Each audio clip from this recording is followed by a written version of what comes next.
General de la Universidad Nordeste. Les doy la bienvenida, ¿verdad? Estamos patrocinando el curso del doctor Gabriel Jara, que ya tiene un tiempo de estar siendo desarrollado, ¿verdad? Con bastante éxito entre los colegas. Darles la bienvenida, agradecerles la confianza, ¿verdad? Que han puesto también en la universidad, porque es la que va a certificar este curso. Este era mi profesor cursillo, ¿verdad? Quisiera también un poco hacer una presentación. Cintia, esta es una clase. Doctora, ahí abajo dice. Cintia. Algo dice. La dice Cintia. Está saliendo cortado, parece. Sí, esta es la que era el cursillo. No se escucha, Cintia. Sí, Cintia. Sí. Creo que hay otra persona hablando. Ah, sí. Hola, ahí sí me Está dando escuchan. interferencia con otro. Ahí sí me escuchan. Hay algunas personas que tienen el micrófono abierto, por eso, doctora. Si pueden silenciar, sí, ahí está. Bueno, Cortado. lo que pasa es que hay alumnos míos del cursillo, entonces por eso nomás. Bueno, un saludo a todos. Les estaba diciendo que es un honor para nosotros presentar el curso del doctor Gabriel Jara en esta serie de cursos y diplomados que estamos realizando, ¿verdad? A través de la Universidad Nordeste del Paraguay, que quiero hacer un poco una reseña histórica, ¿verdad? Antes de continuar, para saber en qué institución ustedes se van a certificar, ¿verdad? Porque es la universidad la que les va a dar la certificación del diploma. Esta universidad nace aproximadamente en el 2008, con su sede central en San Estanislao, y en este momento cuenta con 9 filiales en todo el país.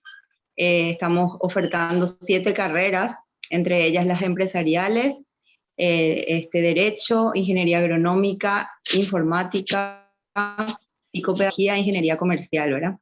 Y desde este año estamos lanzando el gran proyecto, el ambicioso proyecto de habilitar la Facultad de Ciencias de la Salud en lo que va a ser nuestra nueva sede en la ciudad de Santa Rita, Alto Paraná, ¿verdad? Donde estamos tratando ya de habilitar las carreras, principalmente las de enfermería y también medicina. Entonces, en el curso de este proyecto ambicioso estamos también lanzando todos los diplomados y cursos en lo que se refiere al área de la salud, ¿verdad? Las personas que estamos a cargo, las autoridades, o sea, las nuevas autoridades, somos médicos en su mayoría. De hecho, los dueños y también el rector, el vicerrector y yo como directora general estamos en el ámbito de la salud. Entonces, la nueva cara de la UNDP justamente se aboca a lo que va a ser ciencias de la salud. Es por eso que estamos apostando en este curso sumamente interesante con el doctor Gabriel. Entonces, agradecerles una vez más. Y bueno, sean todos bienvenidos y estaremos en contacto siempre. Muchas gracias, doctor. Muchas gracias a todos. Gracias, doctora. Y bueno, yo creo que fue muy buena la presentación de la doctora Cintia. Yo también agradezco la confianza que ustedes como universidad depositaron en mi curso, y también agradezco la confianza de los alumnos, porque a veces es difícil poder escoger un curso de capacitación, porque actualmente hay mucha variedad, pero uno tiene que enfocar también de repente a lo que realmente quiere hacer en el consultorio. Entonces, yo desde ya me voy a brindar todo. Yo no escondo nada, como siempre digo, lo que sé realmente es tal cual como lo aprendí, y eso va para todos los alumnos nacionales e internacionales, porque también hay colegas de Perú, de Bolivia, de Ecuador, que realmente estoy muy contento porque también ellos confiaron en este curso y en la universidad. Bueno, veo aquí que hay varios conocidos entre los alumnos, y hay gente que no les conozco. Entonces, también quiero que ustedes me conozcan a mí. Voy a hacer una pequeña reseña de cómo yo llegué a esto. Yo soy médico, egresado de la Universidad Nacional de Asunción, de la promoción 1999. Posteriormente hice la especialidad de cirugía general en el Hospital Nacional. Prácticamente actué como cirujano durante hasta el 2014 más o menos, siendo jefe de cirugía del Hospital de Limpio y de otros hospitales. Pero siempre yo tuve la curiosidad de lo que era imágenes. Entonces llegué al punto de hacer una especialidad en ecografía general y obstétrica, que lo hice en la Universidad Nacional de Caguazú. En el 2012 más o menos fue eso. Pero no contento con eso, porque había una parte que siempre me intrigaba, que era la parte musculoesquelética. Yo quise hacer eso acá en Paraguay, y no había ningún diplomado, no había ni un curso, no había nada que yo pueda prenderme y hacer esa parte. Inclusive había colegas que sabían de eso, pero no estaban en la docencia ni enseñando, y bueno, al fin y al cabo no se podía hacer. Entonces, buscando en la web, encontré una opción del doctor Oscar Sedano de Perú, que decía curso de ecografía musculoesquelética básico intermedio, y me llamó la atención. Me puse en contacto con él. Me puse en contacto y me explicó cómo era la cosa, y ahí me dio las ganas de ir a hacer el curso. También con mi esposa es médica, los dos nos fuimos a hacer el curso de ecografía musculoesquelética en Perú, en Lima. Y fue prácticamente fueron 3 años de capacitación. Nos íbamos cada 4 meses y nos quedábamos una semana, practicábamos a tiempo completo, mañana y tarde. Y así logramos una capacitación en ecografía musculoesquelética que va del nivel básico, intermedio, avanzado, y también la parte de ecografía deportiva, con énfasis en la parte deportiva. Inclusive hicimos la parte de intervencionismo y inclusive tratamiento del dolor. O sea, bien completo fue el curso. Costó bastante porque no es fácil viajar. Asunción, Lima, cada 4 meses, una semana. Era un trajín que tenías que dejar todo el trabajo acá. Pero bueno, yo creo que valió la pena. Valió la pena porque actualmente ya no estoy trabajando en la parte pública, solamente en la parte privada, y me dedico a hacer ecografía musculoesquelética de lleno, y más con un énfasis en la parte deportiva. Y ese déficit que había antes de que acá en Paraguay no había ese curso de ecografía musculoesquelética, me llevó justamente a hacer estos cursos y compartir realmente estos conocimientos con los colegas que hacen ecografía, y más que si les gustaría hacer esta parte. Así podemos hablar un mismo idioma, para que realmente la población pueda tener buenos informes, que estén bien redactados, y que realmente estaba o está todavía no al alcance de todos. A veces es difícil conseguir algún colega que haga ecografía musculoesquelética en forma.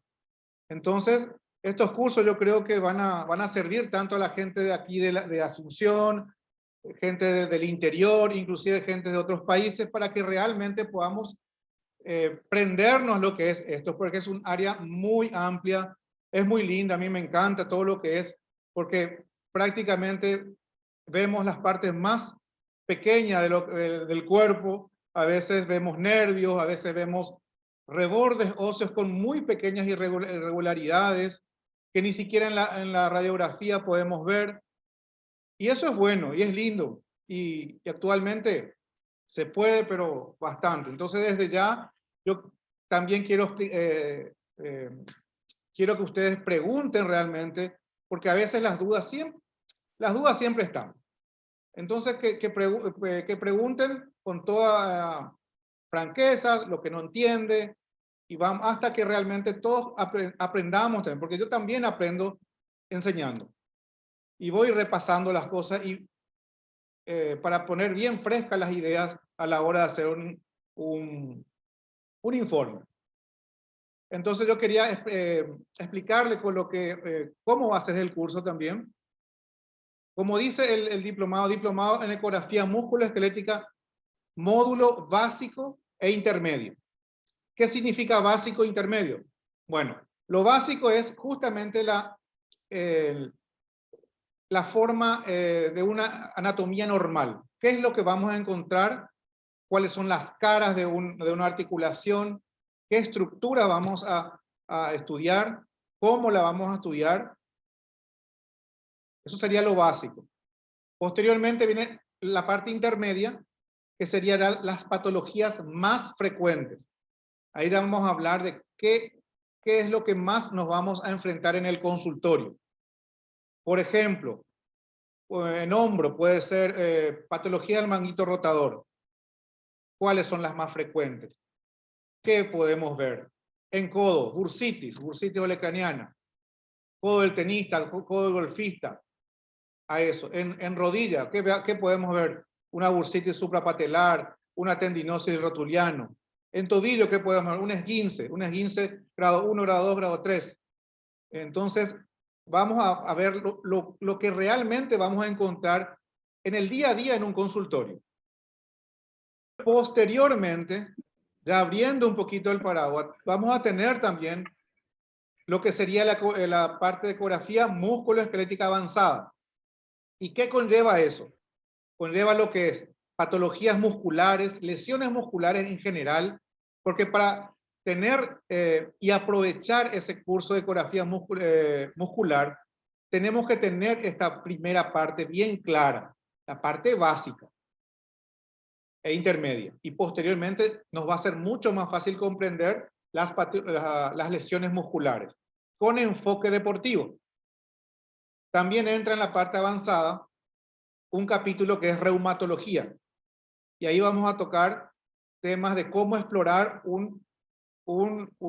a un paciente con artritis reumatoidea, qué se tiene que mirar, cuál es el score, cuáles son las cosas que tenemos que tener en cuenta, a una gota, cómo lo tratamos, cómo lo vemos, una pseudogota que es, vamos a tratar muchos temas bastante amplios. Y luego también tenemos el intervencionismo, que sería el enseñar al colega a drenar, a infiltrar, ecoguiado. Entonces, esos son algunos de los temas. Hay más, también está la parte de ecografía cutánea, justamente todo lo que es la parte de por ejemplo, lipomas, quistes, cuerpos extraños, todo lo que lleva piel. También es un capítulo aparte. Pero para tener y aprovechar eso, esta primera parte es muy importante, asimilarlo lentamente, sin apuros. Acá no hay apuros, pero por eso el curso va a tener clases bastante distanciadas unas de otras, para que le dé el tiempo al alumno que pueda investigar las cosas, porque acá hay que leer y tratar de asimilar la clase que se dio. Entonces, otra cosa que quiero aclarar, que una vez que entremos en las articulaciones, va a haber un cuestionario que yo les voy a enviar de cada clase. Por ejemplo, termina hombro normal, ya se envía un cuestionario. Termina la clase de hombro patológico, se envía un cuestionario. ¿Y qué contiene ese cuestionario? Van a tener las preguntas o lo que realmente uno tiene que captar de esa clase y que tenga que grabar justamente y tener en cuenta esos puntos, porque esos son los ítems que uno va a tener en cuenta para poder entender esa clase. Entonces yo quiero que todo eso aprovechen y hagan con tiempo, no dejen acumulado y ahí ya se arma un pequeño desastre cuando se acumulan muchas las clases. Las clases van a ser los lunes y los miércoles. Entonces, hay un tiempo bastante, el lapso para poder leer es bastante grande. Entonces, yo les invito también a que puedan aprovechar eso.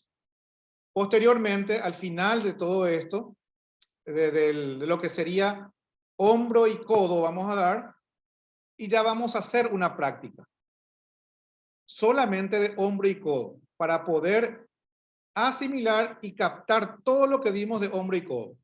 No vamos a mirar otra articulación, solamente hombro y codo, hasta que nos cansemos de practicar hombro y codo, hasta que nos vamos a dormir y nos acordamos del hombro y codo.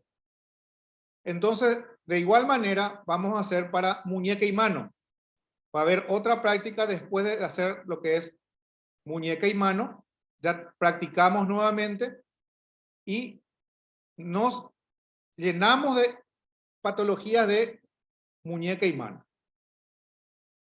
Y así va también con rodilla, cadera y rodilla, y otra práctica, y luego termina con tobillo y pie, otra práctica. Son 4 prácticas que vamos a tener, y en todo este tiempo vamos a aprovechar, pero al máximo, lo que serían las articulaciones. Porque por experiencia les digo que a veces cuando en un día queremos hacer todas las articulaciones, nos vamos con la cabeza más abombada y no aprovechamos o aprovechamos muy poco realmente. Entonces la finalidad de este curso es que realmente el alumno salga y se reciba y reciba el diplomado sabiendo y detectando las patologías más frecuentes. Entonces ese es el pantallazo que quería darle para que puedan tener una idea cómo va a ser esto. ¿Y alguna pregunta hasta aquí?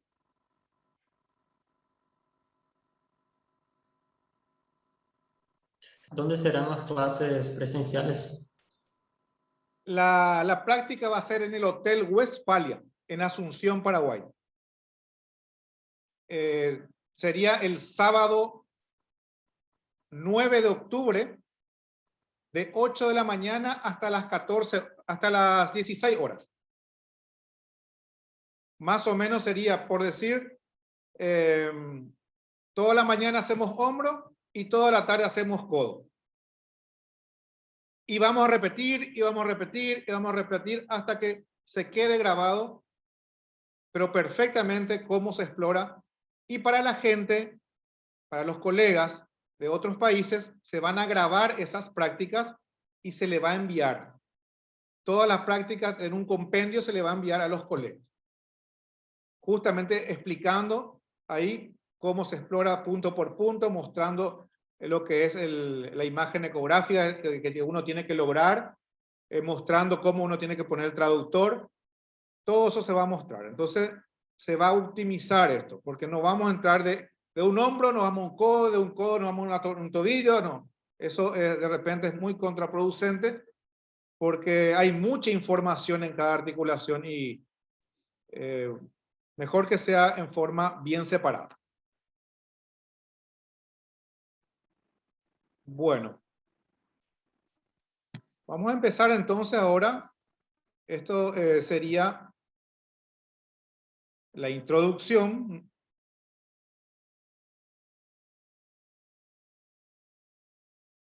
Quiero que me confirmen si se ve la diapositiva, por favor. Todavía no. ¿No? Ahora sí. ¿Sí? ¿Se ve? Sí. Ok. Doctor Gabriel, tengo gente que está tratando de entrar. No sé si es que te aparece algún mensaje. Voy a mirar. No. No me aparece.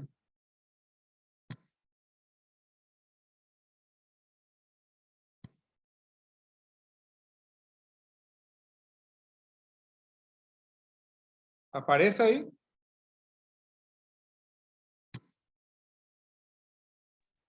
Doctor, era yo ya entré, ya agradecido. Ah, bueno, disculpe. Bueno, vamos a empezar. Vamos a hablar un poquito, yo creo que hay varios colegas que ya hacen ecografía. De hecho, la ecografía es un método diagnóstico auxiliar que tuvo un avance bastante impetuoso en todo este tiempo, desde los años 50 hasta los años 60, que era rudimentariamente empezaron los traductores gigantes, a veces empezando con lo que sería una ecografía obstétrica, que tuvo su auge inclusive en los años 70, 80, empezaron con muy buenas, muy buenas máquinas que podían cubrir lo que era ginecología, obstetricia, la parte de medicina interna, pero una parte siempre fue un poco olvidada o de repente no era tan requerida, ya que había otros métodos. Entonces, la parte de partes blandas, que actualmente ya lo llamamos musculoesqueléticas, era medio olvidada. Y posteriormente, desde los años 90, fines de los 90, 2000, hubo un avance terrible en lo que eran los traductores lineales y las máquinas cada vez más sofisticadas, y la frecuencia cada vez subía más y veía mejor las estructuras. Hoy en día, creo que tuvo un crecimiento enorme y que no solamente ve un tendón o un músculo, ya ve un nervio, ya ve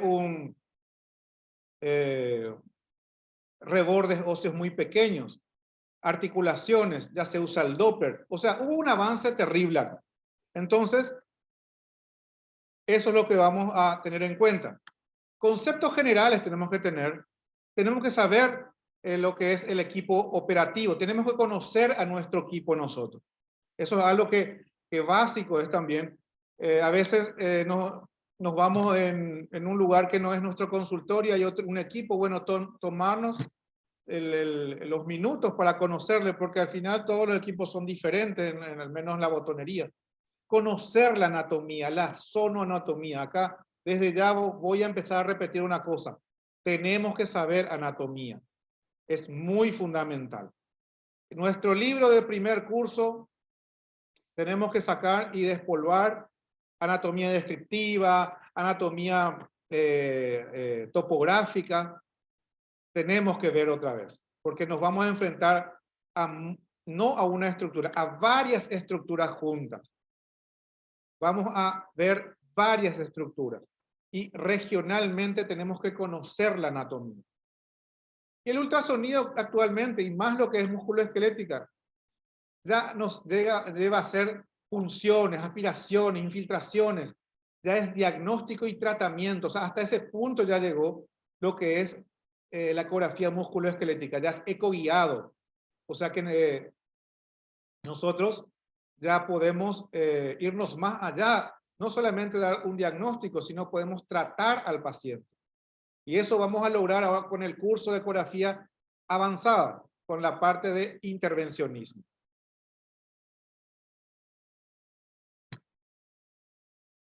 Articulaciones del hombro, la cadera, tobillo, antes era se guiaban mucho por lo que era semiología. Actualmente la ecografía la facilita, pero enormemente. Podemos ver un tendón lesionado en la rodilla, podemos ver líquido en rodilla, podemos hacer la aspiración de ese líquido, podemos colocarle un medicamento ecoguiado.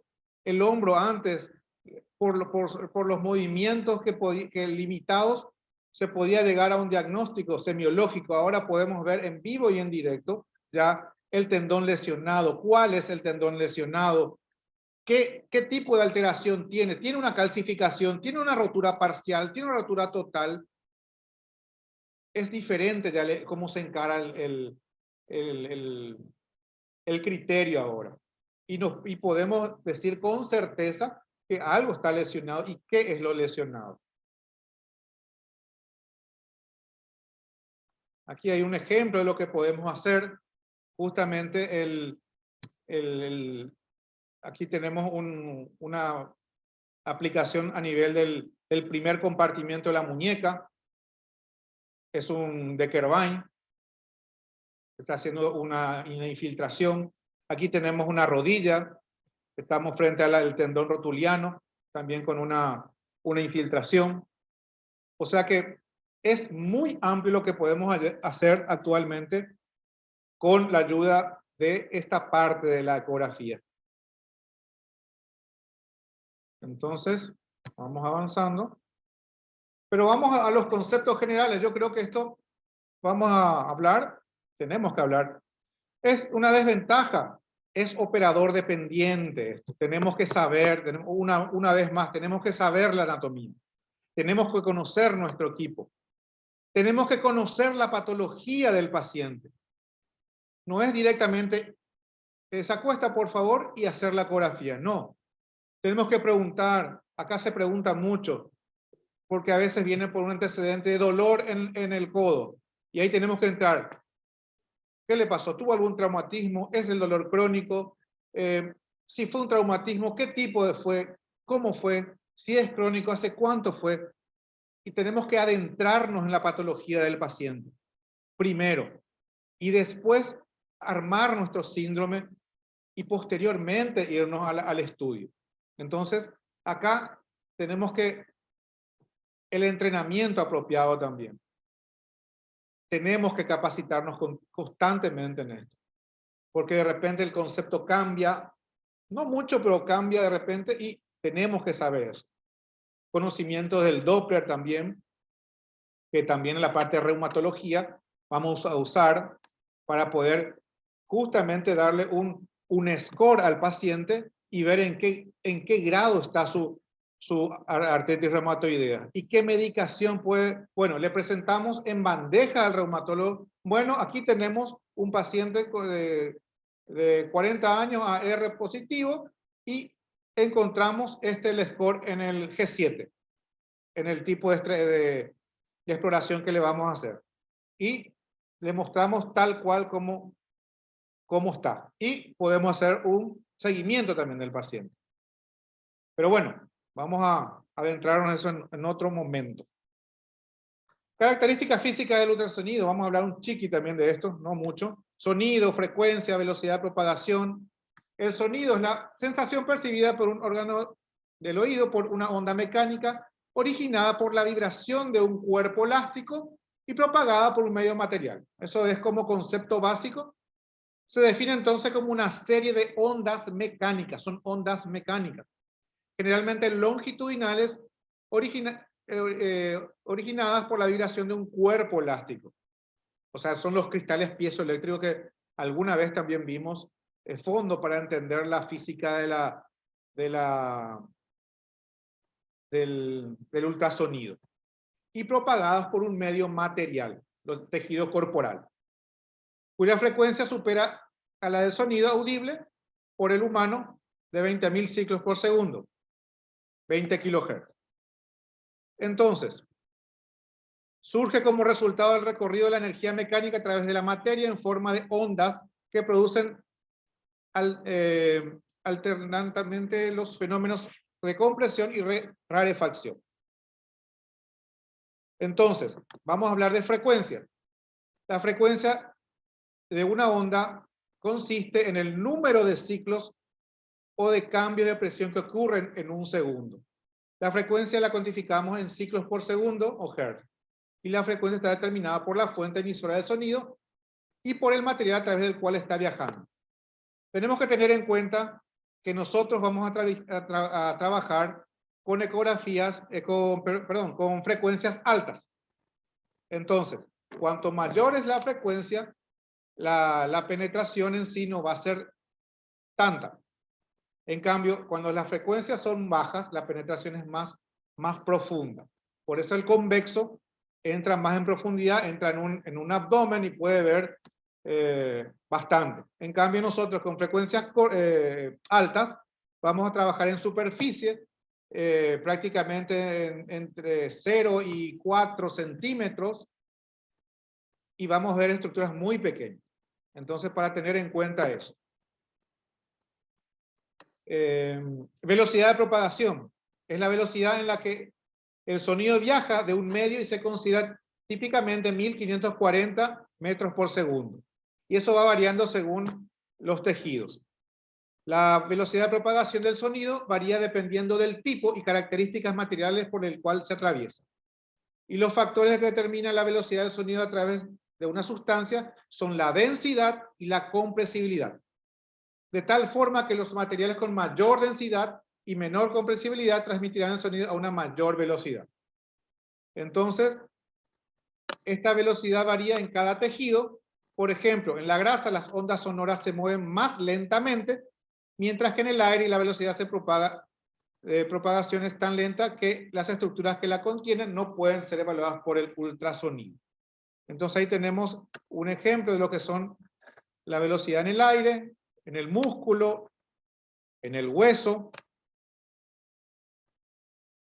Varía en metros por segundo. Y entonces, como les dije, vamos a usar traductores lineales de alta frecuencia. En algunas partes vamos a usar el convexo. Y justamente con la optimización de la parte de músculo esquelético. En el caso de cadera, por ejemplo, se usa bastante, yo uso bastante el convexo porque me da un radio mayor de las estructuras. Les voy a mostrar justamente en cadera cómo es la forma que hago. Y en algunos pacientes que son un poco obesos también llegamos a usar con traductores convexos. A mí me tocó hacer inclusive una ecografía muscular de hombro en un paciente con convexo, porque era tan obeso que el paquete adiposo no lo podía, no solamente me quedaba en el tejido adiposo. Entonces en esos casos sí, tenemos que adaptarnos, inclusive usar un convexo. Pero generalmente vamos a usar un lineal que va de 7 a 14, inclusive 16, inclusive 18, inclusive 22. Entonces, en ese rango nos vamos a manejar de 7 a 22 MHz. Eso prácticamente vamos a ver todas las estructuras posibles de la mayoría al menos. Y bueno, vamos a hablar de lo que es la botonería ahí.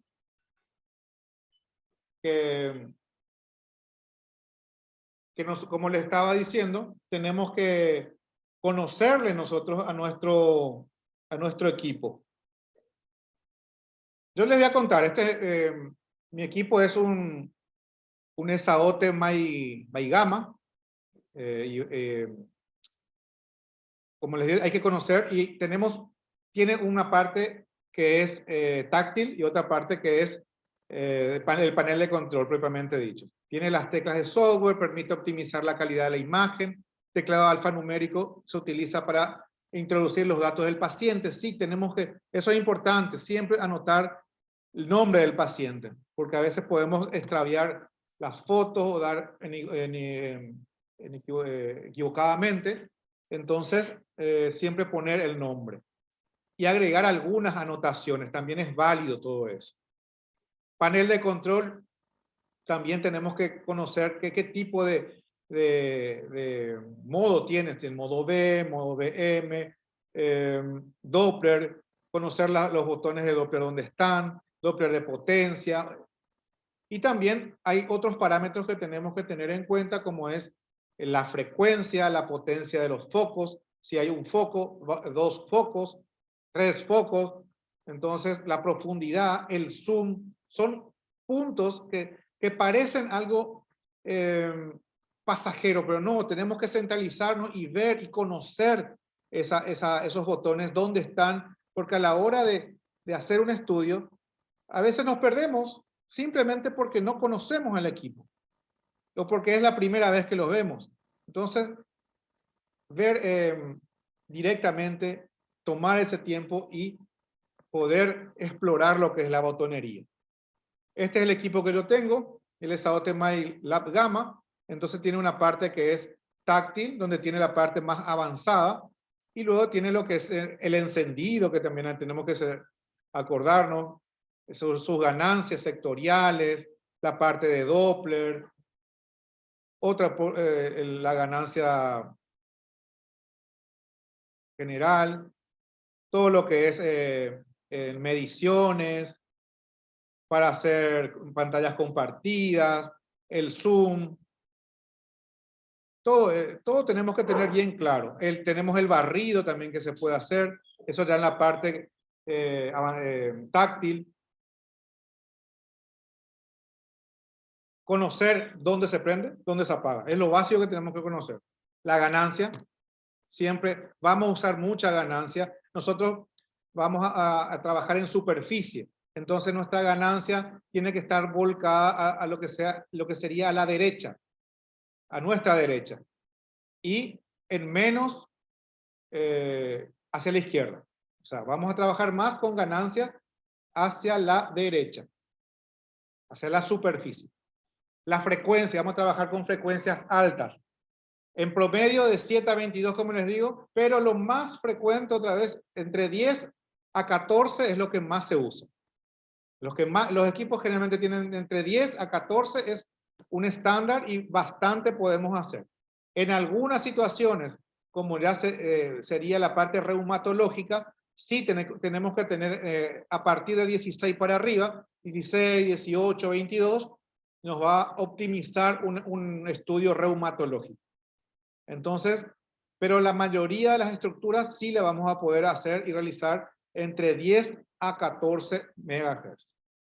El foco es importante porque toda la estructura que nosotros, las que vamos a fijar, a las que vamos a explorar, tiene que estar bien dirigida el foco a esa estructura. Entonces es un punto también importante. A veces vamos a usar un foco, a veces vamos a usar 2 focos para realzar justamente las estructuras que estamos viendo. Y el Doppler también nos va a ayudar en muchas situaciones y más cuando tiene criterios reumatológicos. Nuevamente, para ver lo que es la frecuencia, la profundidad, el zoom, el foco, no olvidarnos de esas, vamos a usar mucho en la práctica, vamos a intensificar el uso, la optimización del equipo, cómo tenemos que llegar a colocar justamente todas estas funciones en forma antes de empezar un estudio. Tercera vez, y no me voy a cansar de repetir, sonoanatomía, conocer el sistema muscular, conocer los huesos, conocer los nervios. Tenemos que saber. Conocimiento amplio de anatomía. Vamos a leer, vamos a insistir en eso. Conocer las estructuras. Conocer la historia clínica del paciente. Otra vez, conocer si es un caso agudo, un caso crónico, si es cuántos años tiene, si hace rato tiene o no esta dolencia, si es conocer, hablar con el paciente. Luego nosotros una vez que vemos y nos contó algo el paciente, tenemos que hacer nuestro interrogatorio dirigido, ya pensando, nosotros sacando una conclusión, por ejemplo, yo ya estoy pensando que el paciente tiene una bursitis suprapatelar, porque él me está contando que hay un dolor por encima de la rótula, de comienzo insidioso, con una tumefacción a ese nivel y es un dolor que se acrecienta con el movimiento.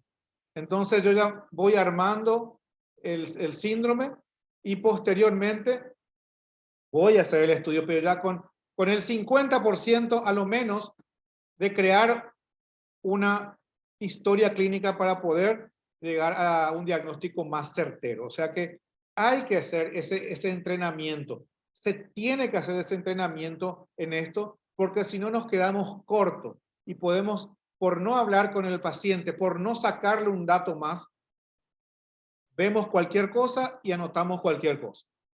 Entonces, en ese sentido, insistir en la historia clínica, primero contada por el paciente y posteriormente dirigir nuestras preguntas puntuales teniendo en cuenta la patología. El diagnóstico, nosotros podemos hacer diagnósticos certeros, podemos hacer tratamientos certeros, podemos hacer un seguimiento del paciente. Porque, por ejemplo, una rotura muscular podemos hacer desde el día 2. No le digo el día 1 porque el día 1 todavía es muy pronto para hacer una ecografía muscular. El día 2 es lo ideal.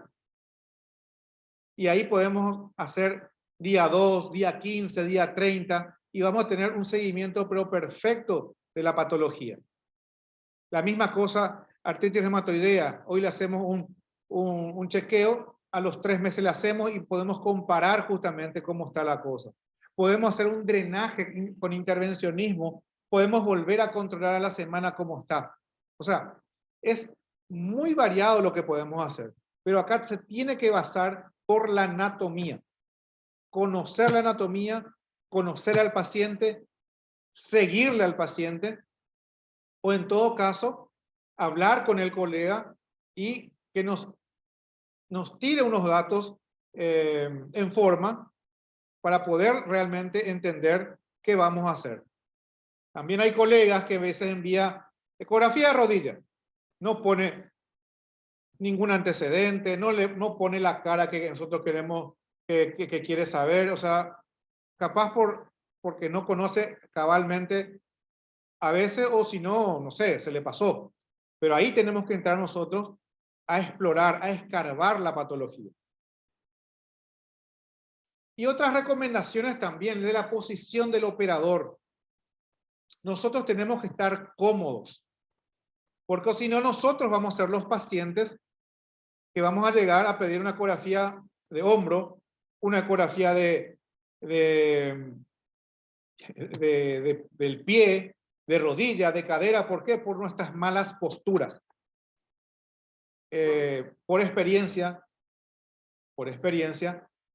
muchos pacientes que yo realicé tienen dolencias por malas posturas y de muchas patologías, de muchas profesiones. Y nosotros también somos una profesión.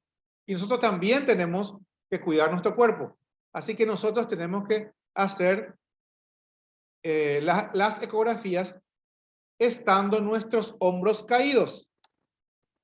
¿Qué significa eso? No hacer las ecografías sentados y levantando, haciendo esto, no.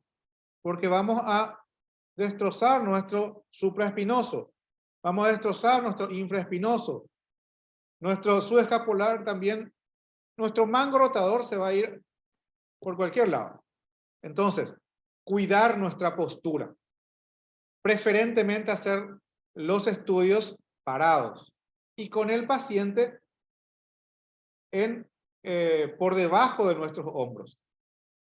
Que no haga, que nosotros no estemos volando para hacer una ecografía. A eso se refiere con respecto a la posición del operador. Eventualmente sí, podemos estar sentados en algunas situaciones. Por ejemplo, voy a hacer una exploración de muñeca, mano, codo. Me puedo sentar y puedo tener al paciente frente a frente y nuestra camilla puede ser como una mesa. Sí, ahí es muy válido. Pero un hombro, una cadera, inclusive una pierna, una rodilla, preferentemente hacerlo parado. Y de cómo tomar la sonda también, es otro punto. Ahora en las prácticas, yo les voy a mostrar cómo se agarra el traductor en ecografía musculoesquelética. Es diferente a un ginecólogo. Yo tuve alumnos, por ejemplo, que hacen ecografía obstétrica. Y ellos agarran diferente. El traductor lo agarra sin tocar, o sea, los dedos del operador tocan la sonda y solamente la sonda y recorren la panza por todos lados buscando la parte cefálica, la parte caudal, lo que sea. En ecografía musculoesquelética tenemos que agarrar como un bisturí como se agarra un bisturí. Y aparte de agarrar como se agarra un bisturí, tenemos que anclar nuestros dedos por el paciente para dar una maniobrabilidad al pulgar, al índice y al dedo medio para agarrar el traductor. Entonces nosotros nos anclamos con el meñique y con el anular, nos anclamos al paciente y es nuestra fijación posterior y nos movemos con 3 dedos. Porque las estructuras son muy pequeñas. Estamos de repente mirando un tendón y al lado hay una arteria y al lado hay un nervio. Y nosotros agarrando desde lejos, como agarra un ginecólogo, pierde sensibilidad, se pierde ese punto de reparo. Se mueve muy rápido. Entonces nosotros tenemos que anclarnos para poder hacer esa exploración minuciosa.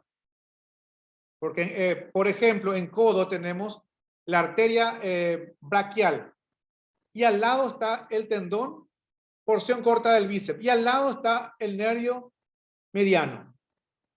Y si nosotros no hacemos ese anclaje al cuerpo del paciente, se nos va a correr, pero rapidísimo esa estructura y no la vamos a ver. Ni una vamos a ver. Entonces, desde ya les digo, la forma de agarrar el traductor en ecografía musculoesquelética es diferente a otras ecografías. Entonces, es punto a tener en cuenta.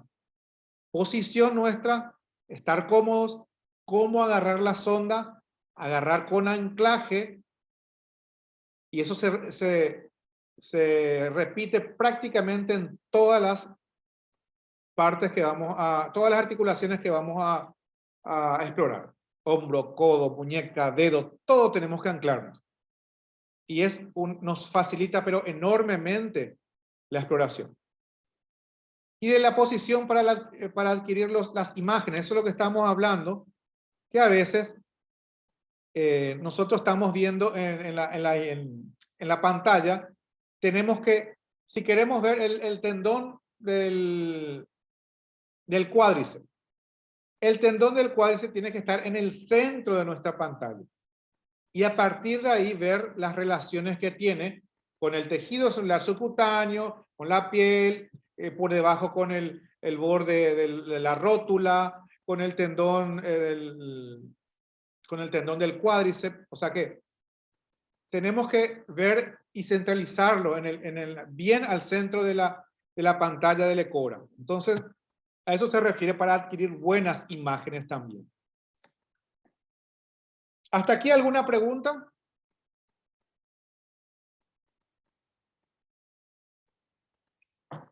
Bueno. Vamos a esta parte ya, vamos a adentrarnos a las estructuras que vamos a ver. Vamos a ver tendones. Muchísimos tendones prácticamente en todas las articulaciones. Vamos a ver tendones. Es una estructura que domina bastante la ecografía musculoesquelética y tenemos la obligación de poder diferenciar la estructura tendinosa. En sentido longitudinal, conjuntos sucesivos de líneas hiperecoicas delgadas, paralelas, rectas, agrupadas compactamente. Este es el concepto que ya tenemos que tener y agregarle a esto que es una estructura muy flexible. Flexibilidad. En el sentido transversal, estructuras ovaladas o redondeadas, hiperecoicas, bien delimitadas con el patrón homogéneo. Es un patrón fibrilar. Ahí entra ya el patrón fibrilar. Y la anisotropía es muy útil. La anisotropía es cuando se ve al tendón medio oscuro en alguna zona. Y de repente se ve oscuro, de repente se ve clarito otra vez. De repente se ve oscuro y de repente se ve clarito. ¿Por qué? Porque el tendón es flexible. El tendón se va moviendo y nosotros cuando vamos logrando la imagen, en ciertas ocasiones vamos a ver que se nos oscurece un tendón, pero después movemos un toquecito y ya se nos aclara otra vez. Eso es la anisotropía. Y nosotros nos tenemos que valer de la anisotropía para poder identificar a un tendón. Y si vemos la anisotropía, entonces podemos ya decir, este es un tendón que está con movimiento, es un tendón flexible, porque a veces no vemos la anisotropía y estamos frente a un tendón engrosado, con muy poca movilidad, y ya vemos de repente ya calcificaciones o una rotura en algún punto. Entonces, valernos de la anisotropía para identificar un tendón. Entonces, aquí vemos lo que es el patrón fibrilar. El patrón fibrilar, imágenes rectas, paralelas, hiperecogénicas. Entonces, también tenemos que ver la relación con el tejido graso, tenemos que ver la relación con la piel, porque a veces vamos a tener alguna lesión peritendón, y ahí ya tenemos que ver a cuánto de la piel se encuentra, si está en el tejido celular subcutáneo, si tiene relación con el tendón o no, si al mover el tendón se mueve esa estructura. Entonces, acá ya entra a tallar algo, y como van a escuchar mucho que voy a insistir, en que tenemos que conocer todos los estratos, desde la piel hasta el hueso. Tenemos que hacer constar en nuestra imagen, cuando estamos buscando una estructura, ponerlas todas. Así como de repente aquí ya se ve el tendón peroneo, pero también se ve el reborde óseo, que sería del maleolo externo. Entonces, tener en cuenta eso. Aquí, por ejemplo, un pequeño video mostrando la movilidad de los tendones flexores superficial y profundo de la muñeca, la cara palmar, en relación con el nervio mediano. Entonces va a llegar un punto que en la exploración de la muñeca vamos a pedir que al paciente haga sus movimientos de flexión y extensión para corroborar el movimiento tendinoso. Entonces aquí ya tengo enfrentado lo que es un tendón en relación a un nervio, en relación a los rebordes óseos. Entonces, y vemos nuevamente acá, piel, tejido celular subcutáneo, nervio mediano, tendón flexor superficial, profundo, y los bordes óseos de los huesos del semilunar, el grande, el radio, semilunar y el grande. Entonces, para tener en cuenta todos los estratos, entonces uno puede tener una idea más clara de lo que está pasando en la zona, y no limitarnos simplemente a ver lo que es el tendón. Porque acá puedo sacar muchas características de la estructura. Acá, no, este sí es un tendón, se está moviendo, es un tendón que tiene las características normales de un tendón. Hay anisotropía, sí, hay fibras paralelas juntas, inclusive lo puede discriminar si el movimiento de las fibras superficiales, el movimiento de las profundas, el nervio que está por arriba, si hay o no algunas irregularidades óseas ya en los huesos del carpo. O sea que todo al fin y al cabo se conecta. Entonces, no quedarnos simplemente, voy a ver el tendón y eso nomás voy a revisar. Tendones en corte transversal, también puntos ecogénicos, homogéneos. Esto corresponde a los tendones peroneos, adelantando, y el tendón peroneo corto es el que está pegado al hueso, el tendón peroneo largo es el que está más alejado al plano óseo, que corresponde al maleolo externo, que corresponde al peroné. Entonces, ¿cuántas cosas yo ya vi en así rápidamente? aparte de ver el tendón, ya sé que es el tendón corto, el largo, ya sé qué hueso estoy viendo, cómo está el reborde óseo, si es regular, si es irregular, y si es irregular, cuánto de irregular tiene. Si hay una fractura, puedo ver inclusive, una fractura incompleta puedo ver, porque hay una solución de continuidad. Puedo ver la relación con el tejido celular subcutáneo. Entonces, muchas conclusiones puedo sacar. Otra imagen de tendón. Esto corresponde a un tendón del dedo. Acá también podemos discriminar si hay movilidad de tendones superficiales o profundos. Entonces, hay que tener en cuenta ya y conocerle al tendón como el patrón fibrilar, fibras paralelas, movilidad, flexibilidad, signo de anisotropía. Bueno, también vamos a ver vainas tendinosas. Los tendones en ciertas partes del cuerpo tienen vainas, como un forro, y en ciertas partes no tienen. Ejemplo, en la muñeca tenemos, tanto en los flexores como en los extensores, tienen vainas tendinosas. Y corresponde a una extensión de la cápsula articular. Solo los tendones que siguen una trayectoria no rectilínea tienen recubrimiento sinovial. Muñeca, rodilla, tobillo, hay vainas tendinosas. De hasta 2 milímetros se considera normal. Pasando 2 milímetros, ya vamos a encontrar, o ya se la considera como una ocupación, o sea, un espacio ocupado, una vaina distendida, porque está ocupado mayormente por líquido. O sea, líquido sinovial entra ahí y la distiende. Por encima de 2 milímetros ya se va a considerar una tenosinovitis. En algunas partes, como en el pie, en los flexores del pie, no necesariamente tiene que llegar a 2, puede llegar a 1.5, 1.7 y ya también se la considera una tenosinovitis. Porque las vainas son mucho más pequeñas, las vainas son más delicadas y ya con una pequeña distensión ya da síntomas. Entonces a veces vamos a encontrar en el pie una tenosinovitis del aparato flexor del tercer dedo, por decir, con una tenosinovitis porque está aumentado en 1.5, 1.7,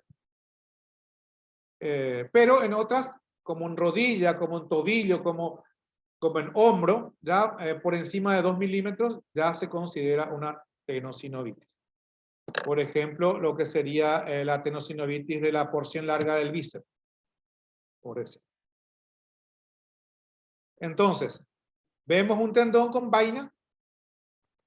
Y aquí está la vaina. Y a veces muy ocupada, como el tendón, la porción larga del bíceps, que está totalmente ocupada, distendida, ya hay una deformidad de la vaina.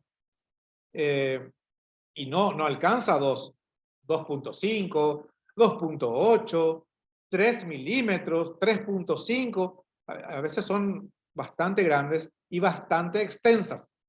Entonces, la tenosinovitis a veces puede estar bien localizada en un punto y a veces puede estar un poco más extensa, ya prácticamente en todo lo que conlleva todo el trayecto de la vaina tendinosa.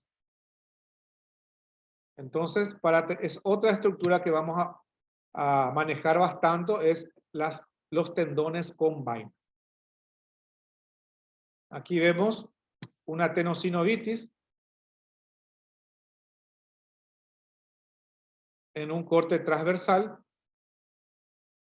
de la porción larga del bíceps.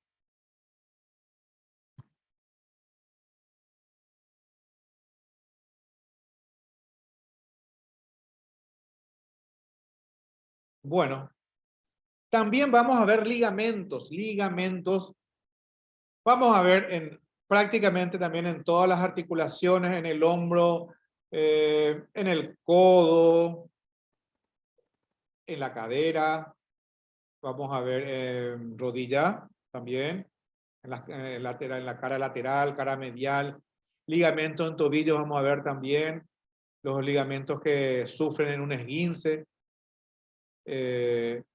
Ligamento de Sprint también vamos a ver. Eso también es algo nuevo que voy a tocar en lo que es tobillo también, tobillo y pie. Es muy importante el ligamento de Sprint. O sea que en varios lugares tenemos que reconocer el ligamento. Y son estructuras similares a los tendones. Son más delgadas solamente. Tienen mayor elastina. Y son de dos tipos, capsulares intrínsecas, capsulares extrínsecas. Son bandas homogéneas, delgadas, no más de 3 milímetros. Por eso es importante saber que los ligamentos no van más allá de 3 milímetros. Y a veces vemos 3.4, 3.5, y eso ya es un engrosamiento ligamentario. A veces no vamos a ver una rotura propiamente dicha, pero podemos llegar a ver un engrosamiento de ligamentos.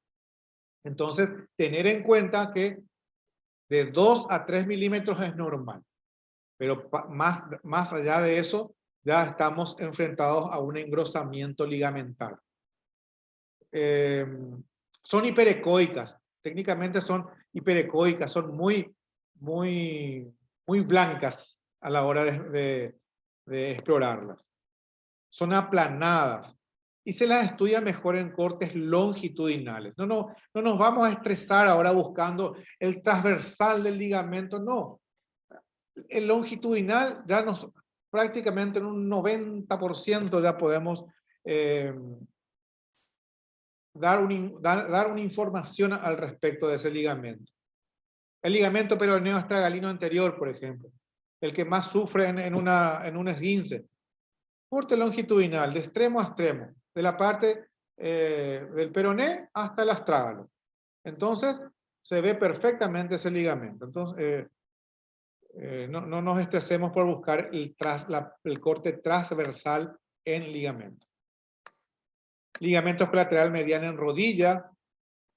A veces vamos a ver simplemente una distensión. A veces vamos a ver una rotura parcial. A veces vamos a ver una rotura total.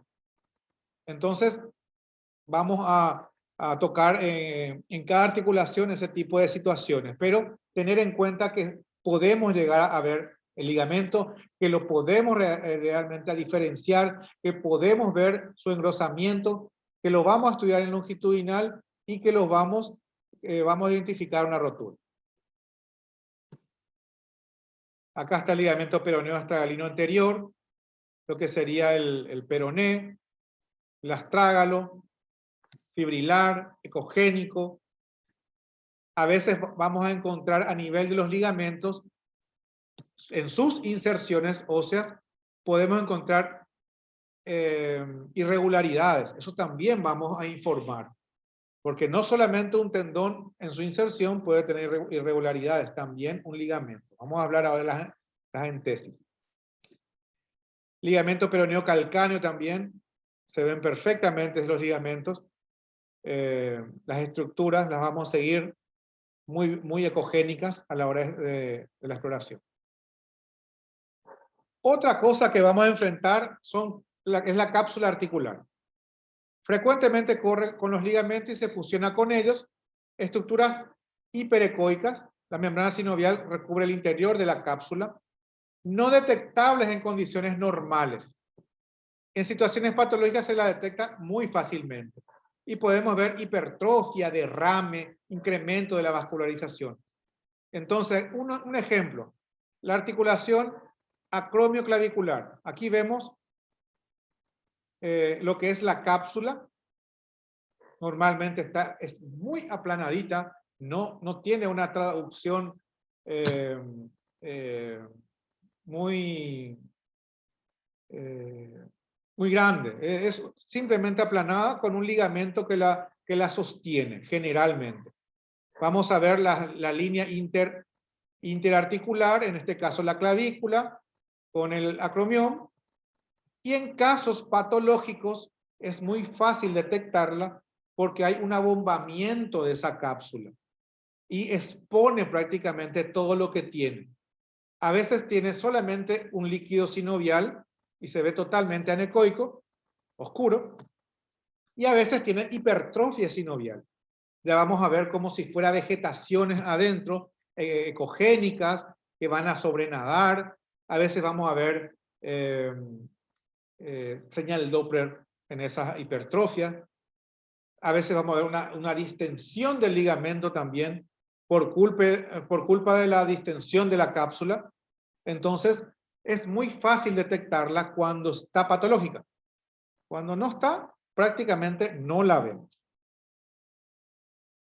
Una imagen también de lo que es una cápsula articular, en este caso la acromioclavicular, distendida, la cápsula, y también indistintamente vemos ya la distensión del ligamento acromioclavicular. Es una distensión, pero a la hora de hacer la medición del ligamento vamos a encontrar que está prácticamente en espesor, está normal. Va a tener 2 o no más de 3 milímetros.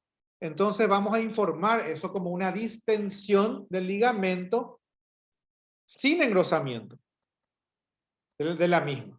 O si vemos que está más de 3 milímetros, es una distensión del ligamento acromioclavicular con engrosamiento de la misma y sin roturas. Entonces uno ya prácticamente va a ver si hay o no una rotura ahí.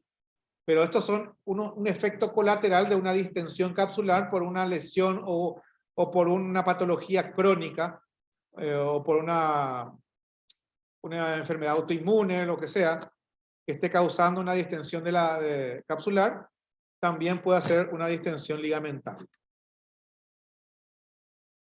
Bueno, otra cosa que vamos a ver mucho es la entesis. Como estábamos hablando, los tendones se unen a los huesos. Esa unión hueso-tendón es la entesis. Prácticamente, cuando hacemos una exploración de tendón, tenemos que irnos desde la entesis hasta la unión miotendinosa. O sea, tenemos que hacer un recorrido de lo que es desde la unión con el hueso hasta la unión del tendón con el músculo. Entonces, representa la unión de un tendón con cápsula articular, ligamento, fascia muscular, anillo fibroso, hueso. La entesis también, como les dije, vamos a tener en cuenta en los ligamentos. La entesis del ligamento, la entesis de una fascia, la entesis de un tendón. Entonces, tenemos que tener en cuenta e informar cómo se encuentra la entesis de nuestras estructuras. Porque a veces, el ejemplo que le estaba dando del ligamento peroneo astragalino anterior, a veces informamos simplemente distensión del ligamento peroneo astragalino anterior engrosado en su tercio superior, pero sin rotura. Pero había sido que la entesis también estaba con irregularidades óseas. Entonces se informa como una entesitis de la inserción superior del ligamento peroneo astragalino anterior. ¿Por qué? Porque el día de mañana esa entesitis puede llegar a una rotura espontánea, ni siquiera con un traumatismo. ¿Por qué? Porque está debilitada esa entesis por esas irregularidades.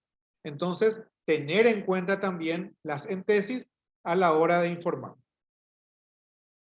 Y aquí tenemos un ejemplo de lo que es un esquema, mejor dicho, acá es, llega al tendón y se une fuertemente al hueso.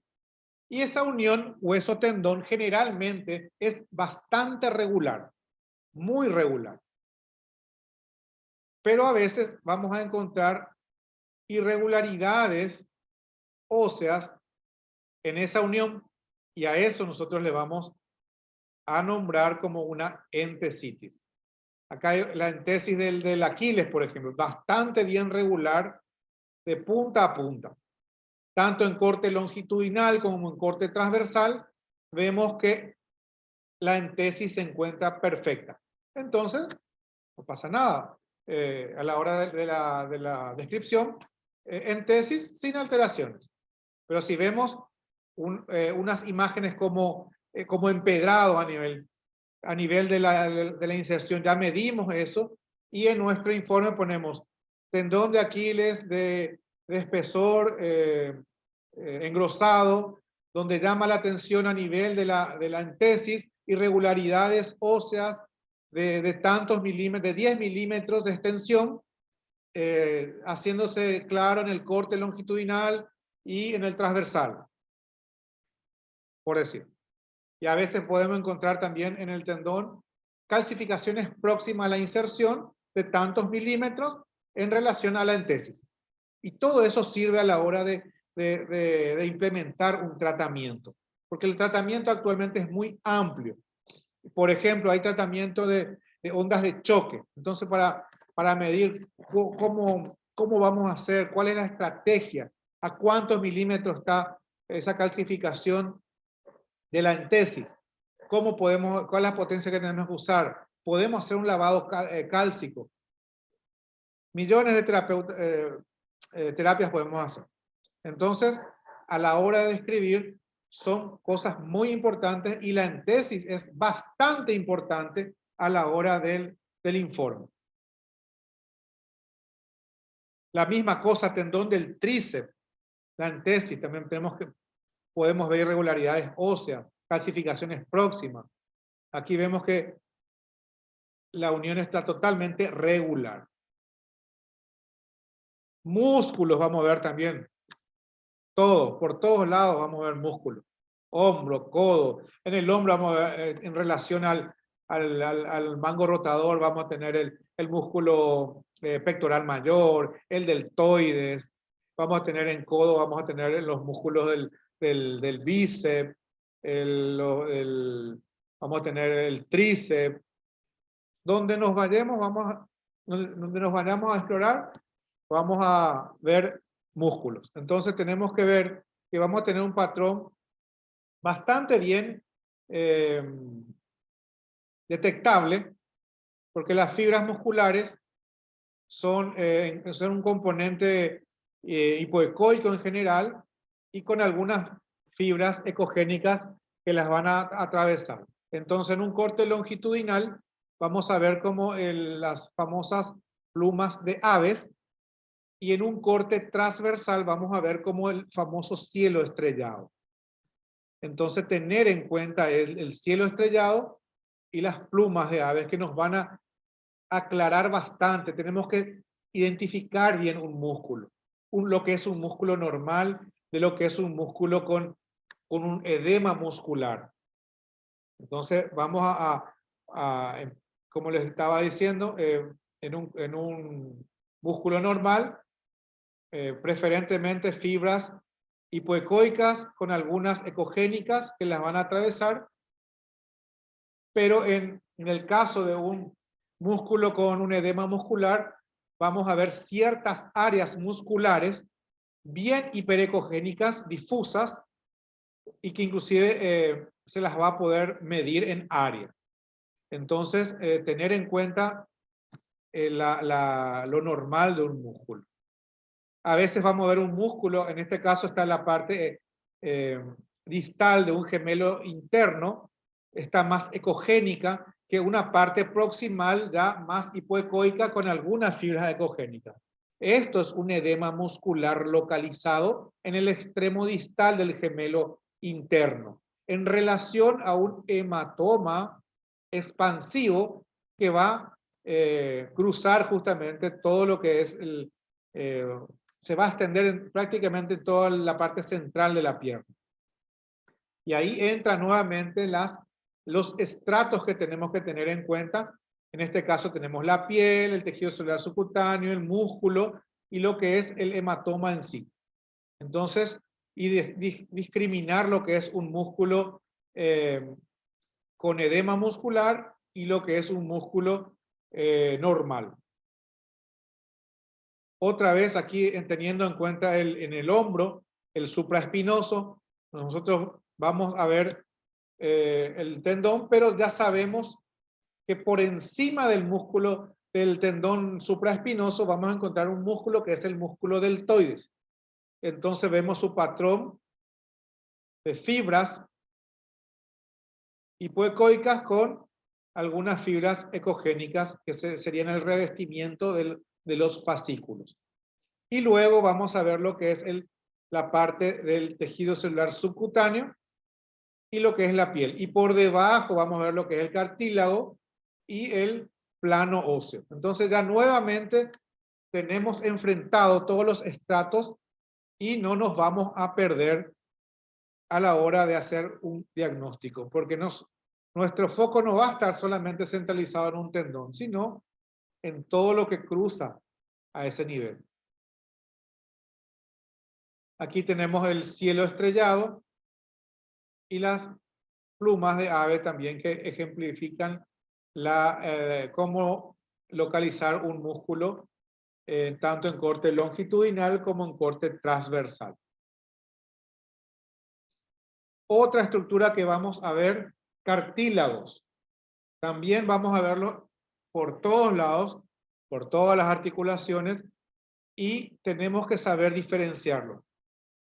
Dos tipos, fibrocartílago y cartílago hialino. Cartílago hialino, dos líneas ecogénicas separadas por una banda hipoanecoica, y el fibrocartílago es hiperecoico homogéneo y tiene forma triangular. Tenemos fibrocartílago en la muñeca, vamos a estudiar lo que es el fibrocartílago, y por todos lados, hombro, codo, lo que es rodilla, tobillo, vamos a ver todo lo que es el cartílago hialino, y a veces muy importante para patologías reumatológicas. A veces hay estrechamientos del cartílago, vamos a ver a veces cuerpos libres dentro de ese espacio, a veces vamos a ver irregularidades en las líneas ecogénicas. Hay varias patologías que podemos ver, entonces tenerlas en cuenta.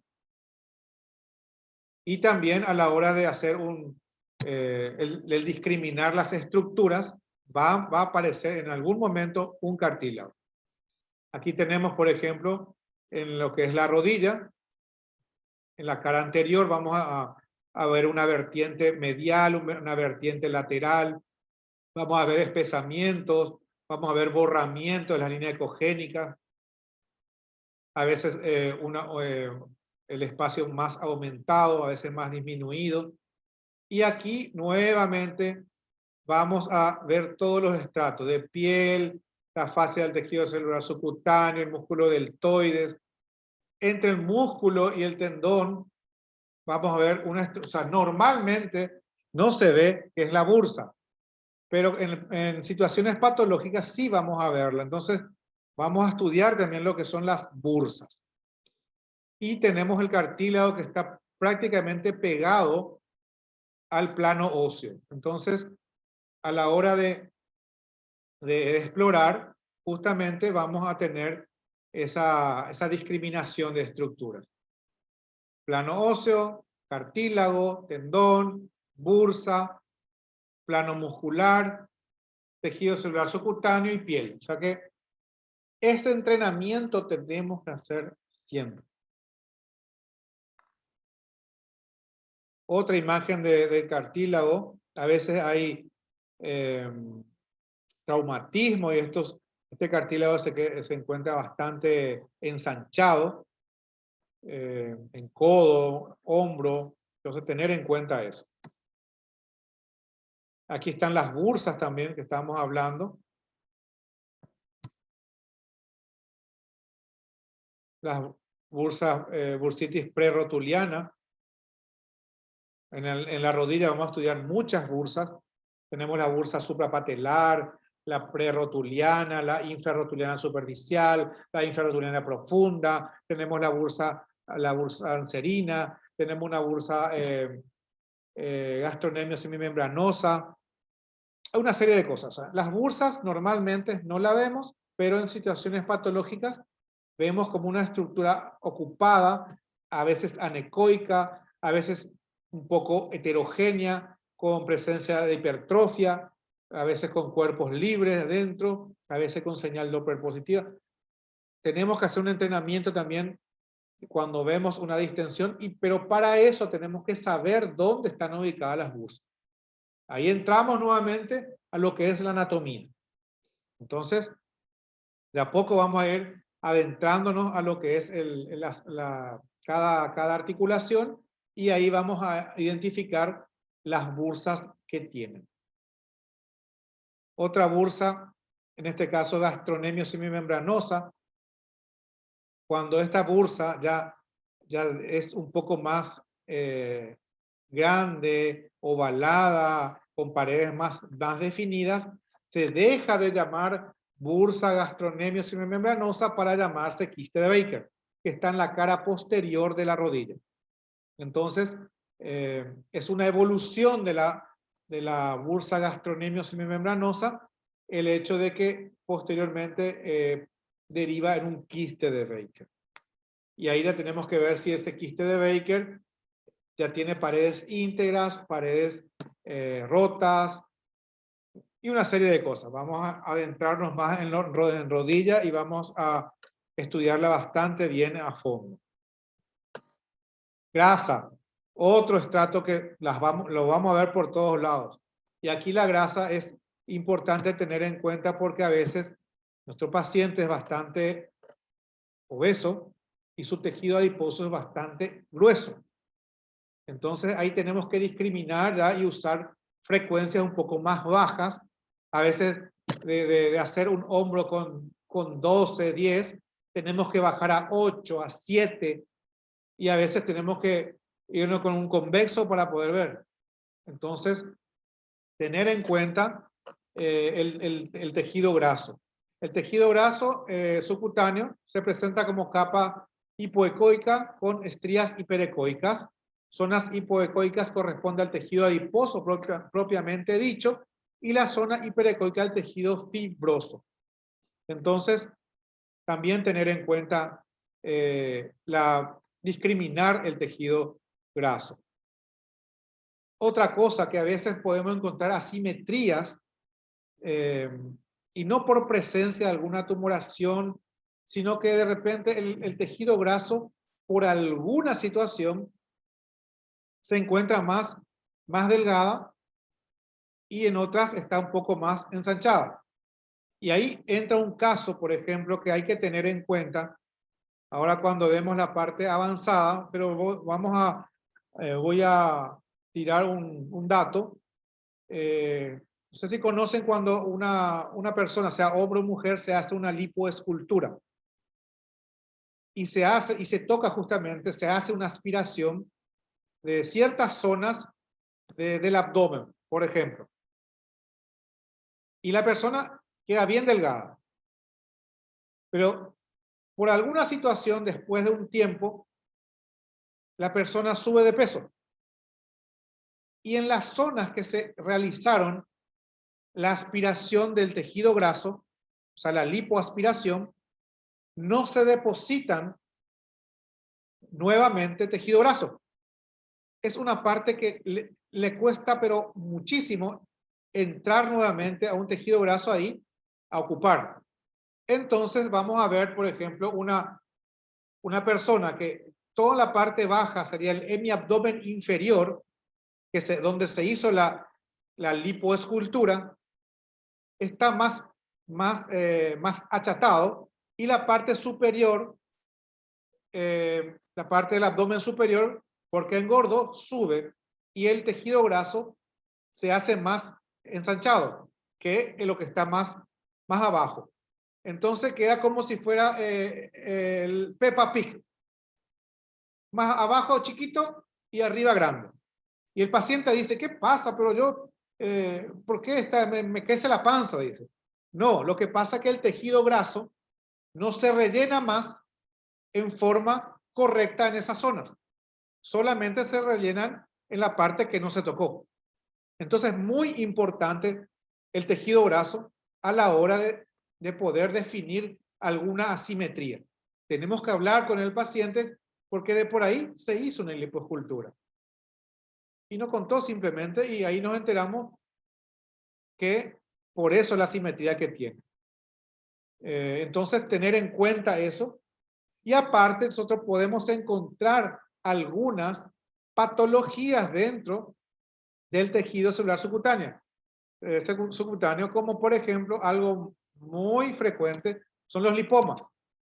Los lipomas podemos encontrarlos y tenemos que definirlos justamente. A cuánto de la piel está, a qué nivel está, cuánto mide y discriminar en lo que es el tejido graso. Entonces, para tener en cuenta, y hay otras patologías también que podemos encontrar, granulomas, cuerpos extraños, podemos ver quistes de inclusión, quistes epidérmicos, ya en relación ya con el tejido celular subcutáneo. A veces podemos ver algunas colecciones líquidas dentro del tejido celular subcutáneo. Hematoma. Entonces, es amplia la variedad que podemos ver. Pero con empezar a discriminar y saber cómo es un tejido celular subcutáneo normal y en relación a qué está, entonces ya es un avance para poder explorar correctamente una articulación. Otra imagen del lipoma. Y a veces el lipoma es intramuscular. Entonces, tener en cuenta también eso. Otra variante, vamos a hablar de eso. Pero hay muchas variantes del lipoma. Entonces, tener en cuenta su presencia en el tejido celular subcutáneo y también su posible presencia dentro del músculo. Nervios. Nervios, vamos a ver. Desde el nervio mediano, nervio radial en el codo, nervio cubital, nervio mediano, nervio radial en la muñeca. Vamos a ver el nervio peroneo en la rodilla, vamos a ver el nervio ciático en la cadera, vamos a ver el nervio tibial posterior en tobillo, vamos a ver nervios interdigitales en el pie, vamos a ver neuroma de Morton que deriva justamente de un nervio interdigital. Los nervios periféricos vamos a poder ver. Son similares a los tendones. Estamos viendo hace rato una relación con los tendones de los flexores de la muñeca. Patrón fascicular. Este es más oscuro, más hipoecoico es el nervio. Ininterrumpidas que alteran con bandas hipoecoicas interrumpidas. Líneas hipoecoicas son los nervios y las líneas hiperecoicas es epineurio. Se diferencia de los tendones por la poca o nula movilidad. Eso hay que tener en cuenta. El tendón se mueve mucho y el nervio prácticamente, en algunas situaciones, el tendón le mueve al nervio. Entonces, y no tienen anisotropía. Entonces, son algunas cosas que hay que tener en cuenta. Acá está la imagen que vimos hace rato. Vemos nuestros estratos nuevamente, el radio, el espacio articular, el semilunar, el grande, el hueso, los metacarpos, el tejido el tendinoso, el flexor profundo, el flexor superficial y el nervio mediano. Esta imagen se les va a grabar porque mucho van a hacer cuando hagan ecografía de muñeca. Hay muchos pedidos del síndrome del túnel carpiano para detectar justamente algún engrosamiento del nervio mediano. Y esto vamos a utilizar bastante nuestros reparos óseos, nuestros reparos tendinosos, para poder identificar el nervio mediano en la cara palmar de la muñeca.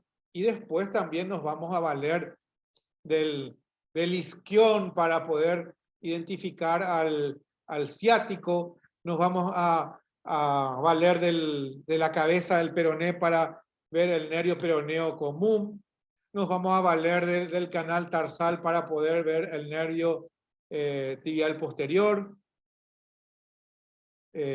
vamos a ver en el canal de Gullón también en muñeca el nervio cubital, nos vamos a valer del hueso piramidal. O sea que los reparos óseos en sí siempre van a ser una guía para poder detectar estructuras. Aquí vemos nuevamente un nervio mediano muy engrosado. Adelantando un poquitito el nervio mediano, en milímetros cuadrados, no tiene que superar 10 milímetros. En este caso tiene 25 milímetros cuadrados y 4.1 de engrosado. No tiene que superar 2.5 máximo en espesor a nivel del túnel y 10 milímetros cuadrados de diámetro. Entonces, acá estamos frente a un engrosamiento del nervio y probablemente ya sea debido a un síndrome del túnel carpiano. Tiene el engrosamiento puede verse a diferentes causas. Eso vamos a ver ahora en muñeca y bien largo y tendido vamos a hablar del nervio mediano. Pero este es el patrón que tenemos que seguir y tenemos que detectar. Fibras hipoecoicas con algunas ecogénicas, que sería el epineuro. En relación, en este caso, a los tendones flexores superficial y profundo de la muñeca. Otra imagen del nervio, un pequeño video mostrando el movimiento que tiene los flexores superficial y profundo, y prácticamente nulo es el movimiento del nervio, solamente se mueve por contigüidad a los tendones. El nervio mediano nuevamente engrosado, y aparte de estar engrosado es bífido, tiene como un satélite ahí al lado, y a eso se le llama nervio mediano bífido. Entonces vamos a hacer mediciones de cada uno y detectar justamente la presencia de un nervio bífido. Hay que tener en cuenta que las mediciones del nervio mediano se hacen antes del túnel, en el túnel y posterior al túnel. Hay que hacer un buen informe del nervio mediano, no solamente solo en el túnel y ahí terminamos. Entonces hay que reconocer perfectamente el patrón fascicular del nervio. Aquí tenemos un nervio cubital en el canal de Guyon.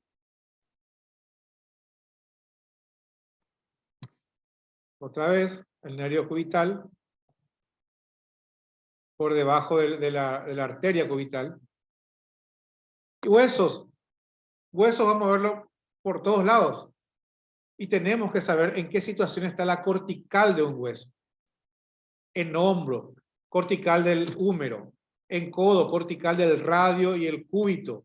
En muñeca, cortical del semilunar, del grande, del radio. Tenemos que tener bien en claro, porque eso tenemos que constar también a la hora de hacer el informe. ¿Cómo se encuentra? En la cadera, la cabeza del fémur. ¿Cómo se encuentra? Si es regular, si tiene algunas irregularidades. Extensa, no, tiene algunas irregularidades en zonas. En el corte longitudinal, en el corte transversal, sí podemos hacer discriminación de las zonas de la cortical. Tenemos que hacer. En el pubis podemos ver también irregularidades a nivel de la inserción del recto anterior del abdomen. Entonces estamos frente a una pubalgia alta. Es una entesitis inferior del recto anterior del abdomen, que sería, en general, se la cataloga como una pubalgia alta. Entonces, nos va a dar muchos datos lo que es las irregularidades óseas que podemos encontrar. Y bueno, hasta aquí quería hacer la introducción de toda esta pequeña, gran parte realmente de ecografía musculoesquelética. ¿Algunas preguntas? Estamos abiertos a contestar.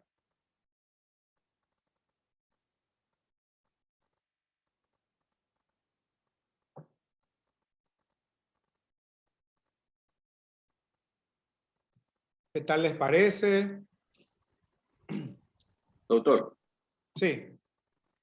Sí. Yo quería preguntar, yo soy el doctor Luis Martínez, Sí. acá en Asunción, ¿verdad? Y bueno, lo que quería preguntar es, ¿cuál es la temática o cómo haríamos el tema de las clases que van a venir? Por ejemplo, ¿usted nos mandarían ya por un grupo de WhatsApp o en la misma página de la universidad? ¿Nos estaría dando ya de antemano sus clases para que podamos leer o algo por el estilo? Sí, correcto. Bueno, el tema es el siguiente. Esta fue una pequeña introducción. Ahora nosotros nos vamos a adentrar a lo que es la próxima clase, la ecografía del hombro. En su normalidad, ¿qué estructuras normalmente podemos encontrar? Las caras que tenemos que explorar, las estructuras que tenemos que explorar y las relaciones que tienen. Vamos a hacer una zooanatomía del hombro, de un hombro normal. Esa es la siguiente clase. Vamos a usar como guía el libro de Jiménez Díaz. Creo que le envié a la mayoría, y a los que todavía no les envié, quiero que me envíen su correo y yo les voy a enviar lo que es el libro base y también un atlas para poder justamente ir identificando las estructuras que están nombrando en el capítulo de hombro normal de Jiménez Díaz. Entonces, cuando termine esa clase de hombro normal, yo les voy a enviar nuevamente un cuestionario resaltando como para que ustedes vayan entrenándose ahí y respondiendo esas preguntas y fijando las partes más importantes de una exploración de un hombro normal.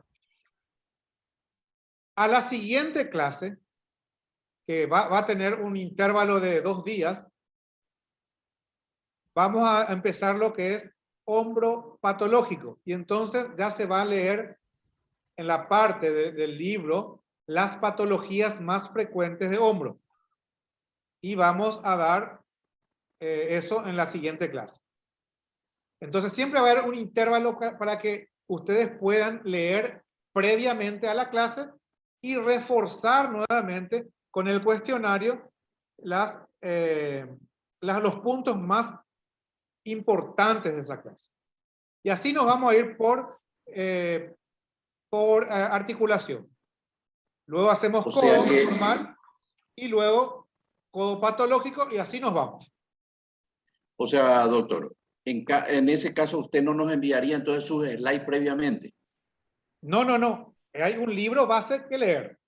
Y después damos la clase y después se queda grabada la clase que justamente se va a alzar en la página de la universidad y ustedes como alumnos van a tener acceso a todas esas clases para poder ver y rever las veces que ustedes crean conveniente.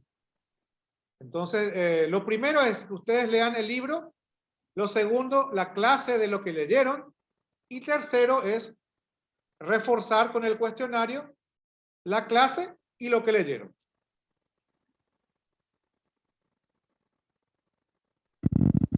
Y eso, en el caso del ejemplo que hicimos, vamos a hacer hombro, vamos a hacer codo, y ahí entramos en la primera práctica, que es lo que más nos va a aclarar, más que la clase, más que el cuestionario, más que leer el libro. Esa práctica es donde vamos a realmente aprender totalmente lo que es hombro, lo que es codo.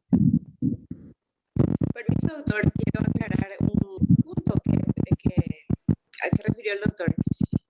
La universidad tiene una plataforma que corre sobre Moodle que se llama Estudia. Y se van a estar registrando o logueando, le vamos a enviar el link para que se puedan loguear y puedan entonces acceder a todos los materiales que el doctor va a estar enviando allí y también a las grabaciones al link de las grabaciones de las clases. Eso vamos a estar haciendo entonces esta semana con el señor Damián Cruz, quien es el encargado de la parte de informática de la universidad.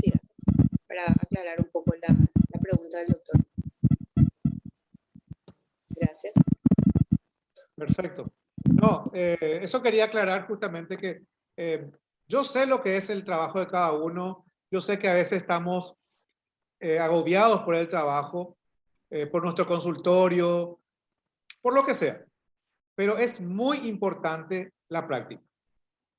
La práctica va a ser el 9 de octubre, sábado. Sábado 9 de octubre, de 8 de la mañana hasta las 16 horas. Y vamos a solamente hombro y codo. Solamente hombro y codo hasta el cansancio y que cada uno salga, pero realmente sabiendo explorar un hombro y un codo. Con todas las tácticas que se pueda. Vamos a tener equipos de la marca Esaote. Van a haber las máquinas suficientes para que cada uno pueda explorar varias veces.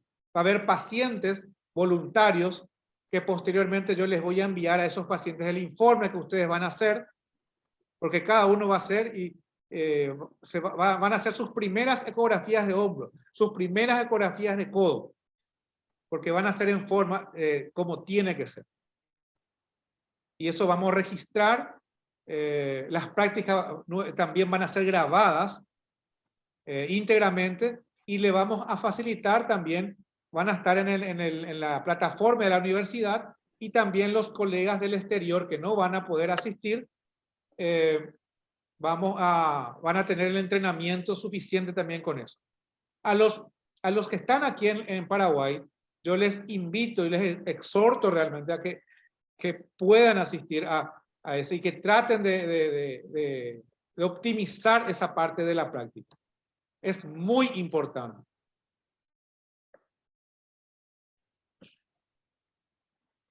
¿Alguna otra pregunta?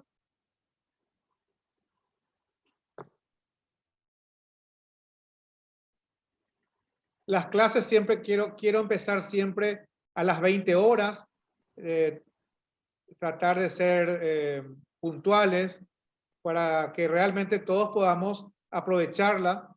De hecho van a estar grabadas, pero y bueno, siempre es bueno en vivo y en directo y pregunten.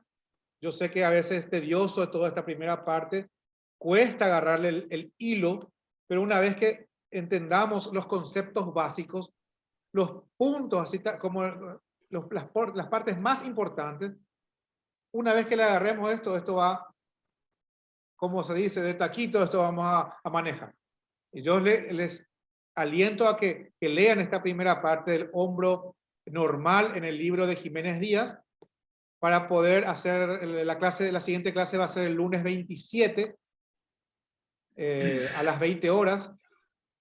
Y entonces ya van a venir leídos y va a ser mucho más ameno en la clase y me van a preguntar, me van a bombardear con preguntas y vamos a discutir punto por punto el entrenamiento y la exploración del hombro.